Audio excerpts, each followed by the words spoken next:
Invasión, que no debe confundirse con Extraña Invasión de 1965, considerada la primera película argentina de ciencia ficción, dirigida por Emilio Vieira y protagonizada por Richard Conde. Es un raro experimento de cine fantástico de finales de los años 60. Dirige Hugo Santiago, quien posteriormente migraría a Europa para rodar otros filmes basados en guiones de sus amigos, los escritores Jorge Luis Borges y Adolfo Bioy Casares. Por si alguien en el planeta lo desconoce, la producción literaria de Borges y Casares, por separado o en conjunto, figura entre lo máximo de la literatura argentina. Aquí Borges y Casares parecen haber mezclado un grupo de influencias notables que van desde la Ilíada de Homero hasta El Eternauta, el cómic de culto de H.G. Oesterheld. La ciudad del título no deja de ser la Buenos Aires típica y bien porteña de los años 60, que aquí se ha llamado Aquilea por obvias referencias homerescas, por Aquiles, y por el plan invasor que involucra una quinta columna al estilo del caballo de Troya.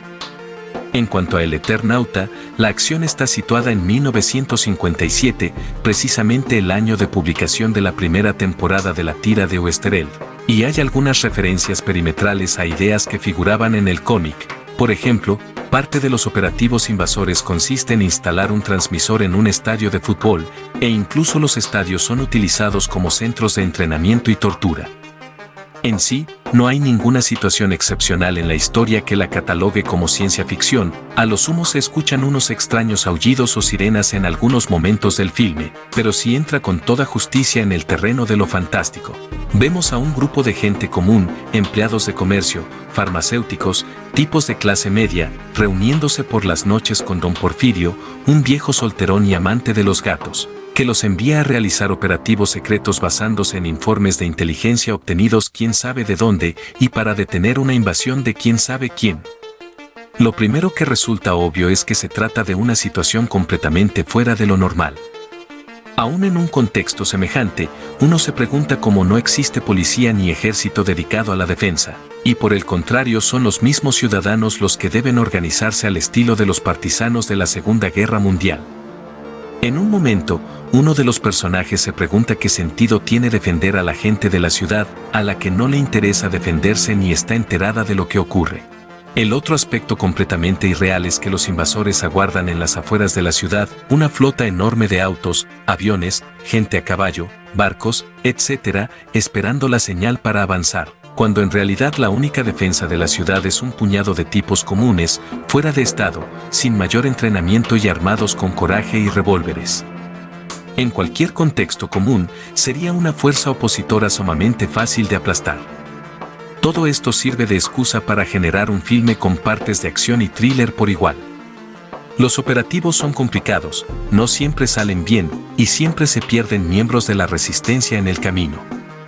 Aún con semejante premisa complicada, los personajes realizan acciones que no siempre son lógicas. Lautaro Murúa se roba un camión con equipo de los invasores, y en vez de destruirlo de una, realiza una compleja maniobra para ir al acantilado de la ciudad y lanzarlo desde allí.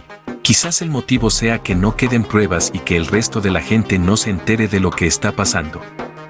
El otro componente de suspenso es la conducta de Olga Zubarry, que está involucrada en acciones clandestinas similares a la de su esposo, aunque uno piensa de que pertenece a un grupo de invasores infiltrados. Lo que sí es obvio es que no se sabe nunca quiénes son los invasores, salvo que es un grupo numeroso de gente vestida con trajes claros, que tampoco cuentan con armamento militar sofisticado, y ni por qué desean conquistar Aquilea. Es posible citar paralelismos con la situación política de Argentina de aquel momento, otro punto de contacto con El Eternauta. Hay referencias a la tortura propia de los procesos militares, y de allí en más, uno podría comparar a la resistencia con la guerrilla, Sobre el final del filme nos enteramos de que están organizados en células autónomas que desconocen tanto la identidad de sus integrantes como la existencia de otras células y a los invasores con los militares. Y ambos están enfrascados en una guerra silenciosa que a nadie de la población le importa. Sería interesante debatir cuál sería la postura política de los guionistas sobre este caos paralelo a la situación argentina de aquel entonces, incluso considerando si la resistencia no es la fuerza conservadora y los invasores los revolucionarios. Posiblemente por pertenecer a una élite intelectual lo verían con indiferencia y como señal de una lucha completamente inútil. Pero hasta allí llegan las referencias.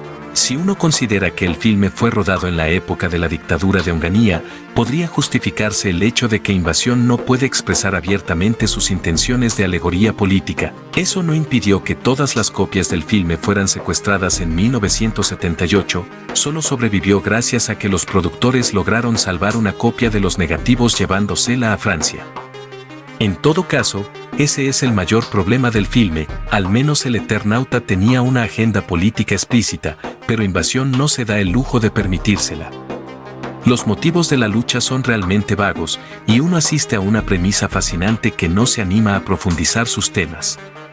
Está brillantemente ejecutada, pero termina por reducirse a cuestiones existenciales. El hombre debe resistir, aunque la lucha sea eterna. Cuando semejante contexto daba para una cantidad mayor de lecturas simplemente añadiendo unos pocos textos más a los diálogos.